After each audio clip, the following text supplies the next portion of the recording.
Drama serial आफत की next episode में आपको दिखाया जाएगा कि वरीशा जैसे ही देखती है कि रज़ा को वॉमिटिंग हुई और फिर से शिफा उसको सुलाने के लिए ले गई, उसको कुछ भी नहीं हुआ, तो वरीशा बहुत ज़्यादा गुस्से में आ जाएगी कि ये लड़का किस चीज़ का बना हुआ है। मैंने उसको इतनी हैवी डोज दे दी लेकिन इसको कुछ भी नहीं हुआ।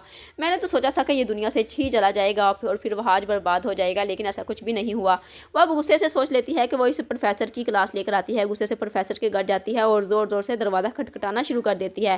प्रोफेसर जैसे ही अंदर बाहर निकलता है तो प्रोफेसर से कहती है कि तुमने मुझे किस तरह की डोज दी थी जिससे बच्चे को कुछ भी नहीं हुआ। तो प्रोफेसर को बताती है कि मैंने पूरी बोतल उसको दूध में मिलाकर दे दी थी, लेकिन उस बच्चे को कुछ भी नहीं हुआ। तो अब वो प्रोफेसर ये सुनते ही हैरान और परेशान हो जाता है और वरीशा से कहता है, ये क्या तुम पागल हो गई हो जो तुमने इतनी छोटे बच्चे को पूरी बोतल फीडर में मिलाकर दे दी। तो वरीशा बताती है कि पूरी बोतल से भी उस बच्चे को कुछ भी नहीं हुआ, उसने 2 उल्टियाँ की और उसकी माँ उसको सुलाने के लिए ले गई। प्रोफेसर कहता है कि इस तरह तो वो बच्चा जान से जा सकता है। तो वरीशा कहती है, जान ही तो मुझे चाहिए उसकी, लेकिन ऐसा कुछ भी नहीं हुआ, मैं तुम्हें जिंदा नहीं छोड़ूंगी, ये सब कुछ तुम्हारी वजह से हुआ है, तुमने मुझसे इतनी बड़ी रकम भी ली और मेरा काम फिर भी नहीं हुआ। तो प्रोफेसर को तो इस वरीशा पर बहुत ज़्यादा गुस्सा आएगा और वरीशा से कहेगा कि दफ़ा हो जाओ यहाँ से, मुझे तुम्हारी शक्ल भी नहीं देखनी। और अब वो वरीशा को वहाँ से धक्के देकर बाहर निकाल देगा।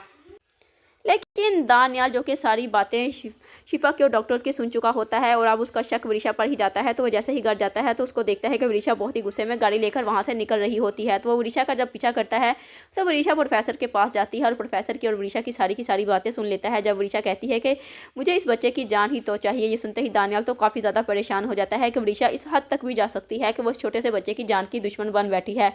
इसलिए अब दानियाल अपना मोबाइल निकालता है और इस प्रोफेसर की और वरीशा की वीडियो बनाना शुरू कर देता है। और अब इस प्रोफेसर को भी अपनी जान का खतरा पड़ जाता है कि कहीं इस पागल लड़की की वजह से मैं कहीं पूरी बुरी तरह से फंस ही ना जाऊं। चूँकि प्रोफेसर जानता है कि वो दुआ कोई ना कोई असर तो ज़रूर करेगी, इससे ये ना हो कि वो बच्चे की जान ही चली जाए। इसलिए प्रोफेसर तो वरीशा को धक्के देकर घर से बाहर निकाल रहा होगा। तो वरीशा कहेगी, ऐसे कैसे तुम मुझे यहाँ से निकाल सकते हो, मैंने तुम्हें बहुत बड़ी रकम दी है। लेकिन प्रोफेसर वरीशा की एक भी नहीं सुनता और उसको धक्के देकर बाहर निकाल देता है। और जब दानियाल वीडियो बनाता है तो सारी की सारी वीडियो रिकॉर्ड हो जाती है और अब वो आज के घर वालों को वो वीडियो दिखाएगा कि वरीशा कितनी ज़्यादा पागल हो चुकी है कि वो आप सब की जान की दुश्मन है। इसकी असलियत अब सबके सामने आ जाएगी।